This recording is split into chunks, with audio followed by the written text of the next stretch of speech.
बिस्मिल्लाहिर्रहमानिर्रहीम। अज़ीज़ तालबात अस्सलाम वालेकुम। फ़ासिलाती निज़ाम तालीम में आपको खुश आमदीद और नए सेशन के लिए आपके लिए दुआ गो हूँ कि आपको इल्म व मार्फत की ज़्यादा बुलंदियाँ नसीब हों।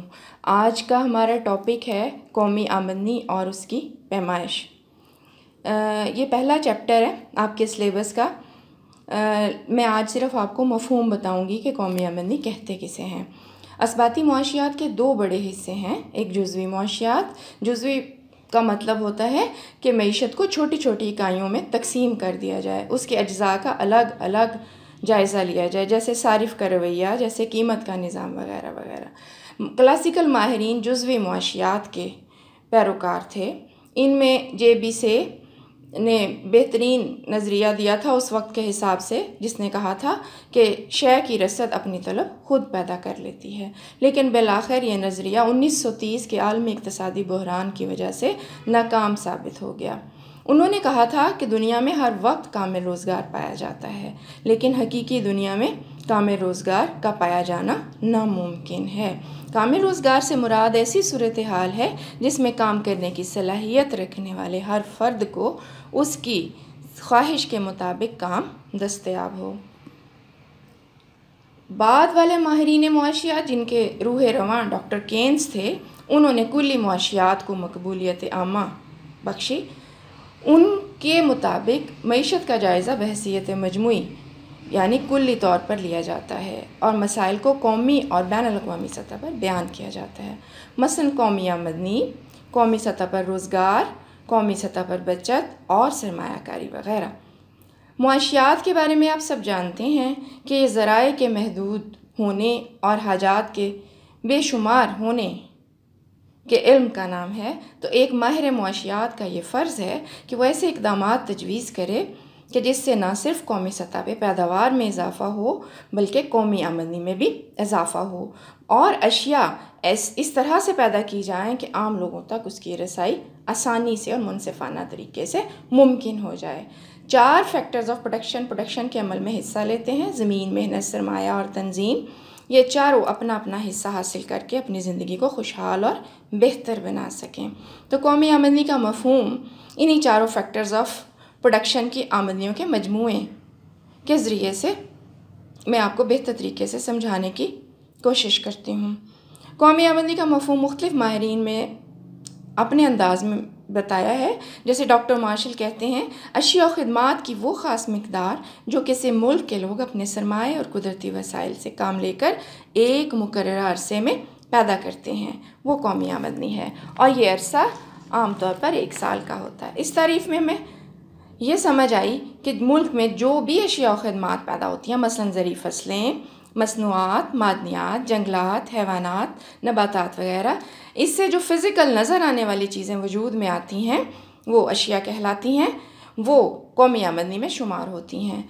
हालांकि रियल लाइफ में हमें सिर्फ़ और सिर्फ अशिया ही की ज़रूरत नहीं होती, कुछ ख़िदमात भी हमें ज़िंदगी की ख्वाहिशात पूरी करने के लिए चाहिए होती हैं। कुछ इदारे और अफराद भी खिदमात अंजाम देते हैं, जैसे इदारों में ज़राए नक़्लो हमल हैं, उसके इदारे, जैसे बैंक हैं, जैसे रस्ल व रसाइल के इदारे वगैरह, बीमा कंपनियां वगैरह, ये सब खिदमात अंजाम देती हैं, और बहुत सारे इदारे हैं। इसी तरह से अफराद भी खिदमात अंजाम देते हैं, जैसे उस्ताद आपके इल्म की तशनगी को बुझाता है, डॉक्टर आपका इलाज करता है, वकील आपके हक़ में दलाइल देता है, और जज आपके साथ मुनसिफ़ाना फ़ैसले करते हैं। ये सब गैर मादी खिदमात हैं, लेकिन ये भी किसी मईशत में कौमी आमदनी में हिस्सा डालती हैं। बस 1 साल के अरसे में किसी मुल्क के अफराद अशिया खिदमात की शक्ल में जो कुछ भी पैदा कर लें, उसके मजमूए को कौमी आमदनी कहा जाता है। प्रोफेसर फिशर ने एक और अंदाज से बयान किया। उन्होंने कहा, अशिया खिदमात की वो मिक़दार जो 1 साल में सर्फ की जाए।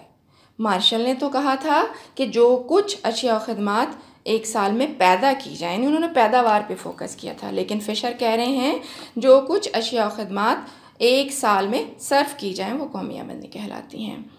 1 साल में ज़ाहिर आप वही सर्फ करेंगे जो कुछ उस 1 साल में आपकी इकॉनमी में पैदा हुआ होगा, लिहाजा पैदावार के बग़ैर सर्फ नामुमकिन है। प्रोफेसर गार्डनर एकले कहते हैं किसी फ़र्द की आमदनी से मुराद वो कमाई होती है जो उसे अपनी या अपनी जायदाद की पैदावारी खदमात के एवज़ हासिल हो। लिहाजा कौमी आमदनी कौम के तमाम अफराद की आमदनियों के मजमूए का नाम है। फ़र्द दो तरह से कमाता है, अपनी ज़हनी काविश से या अपनी जिस्मानी काविश से, और मज़ीद कमाई उसे हासिल होती है अपनी साबिक़ा बचतों से हासिल की हुई जायदाद से। लिहाजा हमें ये पता चला कि फ़र्द खुद कमाए या उसके लिए उसकी जायदाद आमदनी हासिल करने का ज़रिया बने, वो सब फ़र्द की आमदनी होती है। एक मुल्क में रिहाइश पज़ीर तमाम लोग एक कौम कहलाते हैं। लिहाजा एक मुल्क के अंदर रहने वाले तमाम अफराद की आमदनियों का मजमुआ उस मुल्क की कौमी आमदनी होता है। इसमें हम जामे डेफिनेशन कुछ इस तरह से बयान कर सकते हैं। इससे मुराद ऐसी अशिया और ख़िदमात के बहाव की मालियत ली जाती है जो किसी मुल्क में एक साल के अरसे में पैदा की गई हों, बशर्त ये कि इसमें सरमाए की फरसूदगी का अलाउंस और बिलवास्ता टैक्स मिन्हा कर दिए जाएँ। इस डेफिनेशन में अब हमें जामे डेफिनेशन में क्या पता चल रहा है कि अशिया और ख़िदमात जो साल भर में पैदा हुई होती हैं और इस्तेमाल हुई होती हैं, उसमें से हमने सरमाए की फरसूदी का अलाउंस मिन्हा करना है। अशिया चाहे ज़ेर इस्तेमाल हों या ज़ेर इस्तेमाल ना आई हों, वो मालियत में शुमार होंगी। फरसूदगी के अलाउंस से मुराद ये है कि उनकी तैयारी के दौरान मशीनों की मरम्मत और तजदीद पे जो अखराजात आए हैं वो अलहदा निकालने होंगे ताकि सरमाया अपनी असल हालत में मौजूद रहे और पैदावार का अमल जारी और सारी रखा जा सके।